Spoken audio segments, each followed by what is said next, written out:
All right, everybody. Hope you had a good spring break. Today we're going to start a new short story. It's something that we haven't talked about in the past. Kind of stuck with Edgar Allan Poe, things that we might be familiar with over the past little bit, but it looks like we're going to be in this NTI business for the long haul. So we're going to be looking at a new author today and a new short story, and the disturbing image behind me, it came up when I Googled this. The story's called The Yellow Wallpaper, written by a lady named Charlotte Perkins Gilman. I've got a note sheet here. This is what I would usually do in class, going through talking about the author. Then I'm also attaching the story itself and some questions. I'm also putting a link up to a short film version of this, but it's pretty different than the story. And that, of course, will end up being a sort of quick writing assignment. So here we go, talking about the Yellow Wallpaper. So first off, Charlotte Perkins Gilman. There she is, born 1860, died 1935. She was a great big influence on a lot of female writers in the future, including Sylvia Plath in particular. She was sort of a forerunner to a lot of things. One of her most famous quotations here: "Life is a verb, not a noun." Pretty interesting to think about. Life is something you do, not necessarily something you have. It's something you do every day. Okay. So, if my smart board will allow me, some important things about her that may come into play in the future. Hint, hint, hint. Okay. She was born July 3rd, 1860, up in Hartford, Connecticut. Her father abandoned the family. She was brought up by her mother. She bounced around between some schools. At one time, she was in 7 different schools in the span of 4 years, so a lot of moving around. Her education was officially ended when she was 15, which was fairly common for young girls during those days. Her mother suffered from severe depression after the end of the marriage, and as a result, she sort of took out a lot of those bad things on her daughter. She forbade Charlotte from seeing boys altogether, from making friends, or from reading romance novels, right? Because she thought it maybe would get her hopes up and give her the wrong idea. It would be sort of like in modern times if we told a girl that she wasn't allowed to watch Cinderella because it would give her unrealistic expectations about love and things like that, which may be true, I don't know. At any rate, this part here about not being able to read romance books and things, that's going to be pretty important with this story as we go on. All right. So Charlotte grew up pretty poor and isolated, of course, no friends, anything like that. She was basically almost like a shut-in a way. Right? Her mother was barely able to support the family, so Charlotte ended up spending a good deal of time with her aunts. Now, her aunts were a different story from her mother. Her aunts were all very outgoing, and they, at the time, were big figures in women's rights, things like that. And one of her aunts was a famous teacher. One of them was a famous suffragette, which I'm trying to think. If you ever seen Mary Poppins, right? In Mary Poppins, there is the woman has the sash on, and it's all votes for women and stuff like that. That was a suffragette, somebody who was fighting for women's rights back then. It wasn't a very glamorous thing. It wasn't all fun and dancing like in Mary Poppins. Those ladies got the tar beat out of them by police and things like that almost every time they tried to do anything. There's actually a movie called Suffragette that we were going to be taking a look at in class, but I guess not, right? Okay. At any rate, she also had an aunt who was a famous author. You may have heard of her. Harriet Beecher Stowe was her name. She wrote a book called Uncle Tom's Cabin, which is considered, along with Huckleberry Finn and Moby Dick, one of the great American novels. So she had a very famous aunt who was a writer. So she spent a lot of time with these ladies, and they, of course, had a pretty profound effect on her as far as how she saw the world and everything. This little girl who was never allowed to go out and do anything, and then she sees these women going out and doing amazing things, right? When she was a teenager, she received a letter from her father, right? She actually did not know her father at all, but she got a letter from him. In that letter was included a list of books that he thought that she would enjoy. And she started sneaking out. She would sneak out of the house, go to the library, and read books. Right? So there you go. She fell in love with writing, fell in love with reading because of this letter that she got from her dad. Now, it's it's possible and probable, I would say, that he actually had tried to keep in contact with her throughout her childhood, and supposedly even tried to send money and things like that, but the mother would always throw immediately anything that he had sent into the fire, right? So that's one reason why she didn't hear from the dad, and why they were maybe so bad in financial thing, right? The mom had some problems. In addition to being depressed, she had some general mental health problems. So at any rate, here we go. Her father also paid for her to attend college at the Rhode Island School of Design. And there she had a reputation as a tomboy, and she only had male friends. She really didn't know how to behave like a lady was supposed to behave back then. So she would have been like, I don't know, like Ellie Mae on the Beverly Hillbillies or something like that, more of a tomboy type. Okay? She made a living while she was in college making trade cards, which would be sort of like you get in the mail, like you'll get it from, I don't know, I'm trying to think of somewhere you buy stuff from. Let's see, American Eagle, like the store American Eagle. You get a little postcard that says like 15% off or something like that, and then it'll have like a picture on the front. Anyway, these used to be all hand done, so she would do the art and all that stuff as far as advertisements that you would get in the mail. She also was a tutor, and she was a painter as well.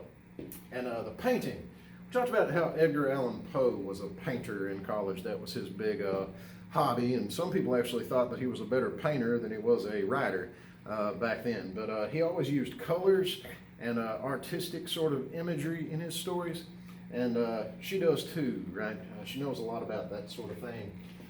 All right, getting on with her personal life. In 1884, she did get married. She had one child, and she suffered from a severe bout of postpartum depression, which is, according to the internet, right, a condition brought on by changes in hormones that can result in chronic depression and memory loss, so blacking out. Right? In the very worst cases, suicide is a big risk. Infanticide is a big risk. You see this stuff on TV a lot, like I see back when I was a teenager, there were 3 or 4 news stories in a row, seemed like, about women who would strap their kids into the back seat of a car and drive them into a river or something like that, and then they would claim that somebody had carjacked them, and it would go on for months, and you found out it's the mom, right? Postpartum depression. They've never really fully understood that sort of thing, but it does affect men as well. It's not a women-only thing, right? It's thought to be a hereditary thing. Primarily, most mental health things are kind of goes down the line as far as that goes. So, say for instance, in my family, chronic depression is a thing that my great-grandparents had, my grandparents had, parents to a certain degree. If they got to avoid certain like medications and things like that that may bring up things, stuff like that. Hereditary thing. So her mom definitely had some, I just did this, and that's bad for me to do, but her mom had some issues, we'll say, and those issues probably affected her later in life. So when something happened and it triggered depression, it was bad depression when it happened, right? Doctors did not understand mental health back in the 1880s, of course. We didn't understand it, we don't understand it now to the degree that we probably should, but they didn't understand that, right? They would commonly, if you were a woman and you had any sort of depression, any sort of anxiety, any sort of nerves, anything like that, they would write it up as a condition that they made up called hysteria, right? Hysteria is it's a word that's based on the Greek word for uterus, which basically tells us that they thought that this was a problem only women had. Depression and anxiety and things like that, it was a woman problem, right? They had all kinds of crazy ideas about how a woman would be hysteric, and they also had lots of crazy ideas about things that would make hysteria worse. They thought that reading romance novels would make hysteria worse. They thought that writing poetry, they thought that in the pursuit of education, they thought if they learned certain things that it would make them hysteric, things like that. They thought that women were so driven by emotion that they couldn't possibly do all the things that men could do. It would make them hysteric, right? At any rate, they thought that all women were emotionally frail, couldn't handle anything. The common treatment for hysteria, and again, that was any mental health issue that you could possibly have if you are a woman, they would say, you're hysteric. And the treatment for that was usually a rest cure, right? That might sound nice, like maybe they would send you down to one of those tropical places and have you lay on the beach or something like that, but that's not how it went. These rest cures would basically, they would drug you to the point where you were basically a vegetable, and then they would leave you locked up in a room. That was pretty much it. And they do that until you acted better, right? That's pretty bad, isn't it? At any rate, they would usually stay locked up, sometimes tied up, like with leather straps and stuff, like chained up to a bed for months, right? Not able to get up, do anything. Very common treatment. Some of the things in particular that they mentioned that women were not allowed to do because it might make their hysteria worse. They weren't allowed to leave the bed, read, write, sew. They weren't allowed to sew, talk, or feed themselves, right? So this was basically like being drugged up, chained to a bed, and left. That's basically it. Had somebody come in and feed you every now and then, right? So she was put onto one of these programs, and it didn't sit very well with her. Right? So in 1888, she left her husband, which in those days was pretty unheard of. You didn't leave your husband back then, right? You were subservient. You were supposed to be there all the time, right? Continuing on, like we talked about in medieval times with the wife of Bath and things like that. If your husband died, you were expected to just be a widow from then on. That was it. That was your job, right? So all the way up in 1888, sorry. She leaves her husband, and that would have been very, very controversial, right? And she ended up getting remarried. So there's that. That's also something that would have been really odd back then. So still carry over from, we're talking about Canterbury Tales were in the 1300s, and still women dealing with the same stuff in the 1800s. So 500 years, not much difference, right? So she remarried in 1900. She married her first cousin, which was very common back then. Houghton Gilman, but he passed away from a cerebral hemorrhage, which is like an all-at-once thing and you're gone, right? Okay, so her writing. She used her life experiences to, with marriage and with postpartum depression and with being locked up and made to go on these rest cures, things like that. She used that as source material for her writing. She wrote novels, she wrote short stories. Her most famous story is the one we're reading here, The Yellow Wallpaper, which deals specifically with a woman who has been diagnosed as hysterical and they give her the rest cure. So this is what we would call a semi-autobiographical story. It's fictionalized, but it is based on real events that happened in the author's own life, okay? Sylvia Plath later did the same thing when she wrote The Bell Jar about a lady getting, about a young teenager getting sent to a mental institution. Right, semi-autobiographical. So parts of it are made up, but for the most part, it's pretty true. Okay? The story did give her some national attention. It became a big hit. It's pretty disturbing. Made her very famous, made her very rich. And as a little bit of vengeance there, she signed a copy. When she got really famous and really rich, she took a copy of her the book version of The Yellow Wallpaper, and she signed it, like autographed it, and she sent it to the doctor who gave her that rest cure, just as a final, well, now what do you think of me? Right? So there you go. She became a tremendously important writer in the feminist literary movements since her era. As we said, she's very influential. She pioneered some ideas about animal rights as well. So she fought for women's rights, fought for animal rights. She had one tremendous personality flaw, though, and the reason that we don't hear about her being like a tremendous hero and stuff like that is because she had one great big flaw, and that was that she was a tremendous racist, right? She believed that it was her responsibility, and this is a direct quotation, to be Anglo-Saxon before anything else and to protect her country from inferior races who dilute the nation's reproductive purity. Yeah, right. That's pretty Nazi there, and the Anglo-Saxon part. It's very skinhead, right? So there you go. That might be the reason we don't hear about her as much, because she got all these wonderful things and everything else, but she did have that one big part about her. Right? In 1932, she was diagnosed with an inoperable cancer, so there's nothing they could do to save her, and so she intentionally overdosed on chloroform, which is the stuff you see like a bad guy use in movies, where they take like a handkerchief and walk up behind the person and put it over their mouth and they pass out. Chloroform, right?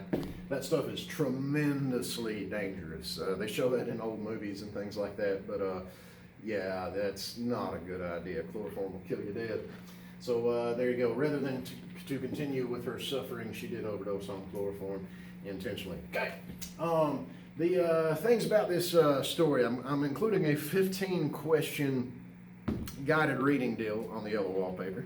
I'm also going to put up the story itself. I'm going to put up a YouTube video that has somebody reading it to you. I have not figured out for sure which version I'm going to go with as far as that goes. I'm trying to get one that's a lady with a fairly creepy voice, because it is a creepy story. That's the reason that usually this is one of the last things that I do in senior English, in particularly. This is my plan to do. This is probably one of my favorite stories I've ever read, because it's the only one that actually bothers me, right? All the Edgar Allan Poe stuff is creepy, and yeah, it makes you think a little bit. Some of the other things, like I don't know if you remember the Law of Life that we read about leaving the old man to be eaten by the wolves and things like that. There's things that make me think and everything else, but I think this is the one that really sticks in my head as being troubling. It's disturbing on a level unto itself, I think. They've never made a really good movie version of this, and I'll never understand why, because I think it could be done. But I'm also going to post a short film version that came out here not too long ago, and I think they do a good job with most of it. The ending of the yellow wallpaper is a mess. I'm just going to go ahead and say that. It's one of the scariest things that I can think of. You got to read between the lines a little bit on this, because your narrator is the lady who has been locked up in this room all this time, and as it goes, she gets less and less able to make sense of what's going on. She's been shut up. Her mind's not working right. The only thing she has to stare at is this ugly wallpaper on the wall, and she stares at it and she starts to see patterns in it, and it looks like it's moving and all this stuff. So she's going crazy the whole time, and by the end of it, it's amazing what she thinks is going on and what's actually going on, right? And in order to figure out what's actually going on, you do have to read between the lines a little bit as you go. All right, so I'll be posting a story, be posting a YouTube reading of it, and in the coming days, maybe tomorrow, maybe the next day, I am going to be putting a short film, a link to a short film of it, and a writing prompt that asks you to do some comparison as far as that goes. So, once again, Charlotte Perkins Gilman. She's a pretty interesting writer. I'm pretty convinced that if she wasn't very, very racist, we would probably hear about her a lot. So, her most famous story, and probably one of my favorite things that I ever had to read in school, the yellow wallpaper. It just, I think it'll bother you if you pay enough attention to it, right? So, there we go, and more to come in the next few days.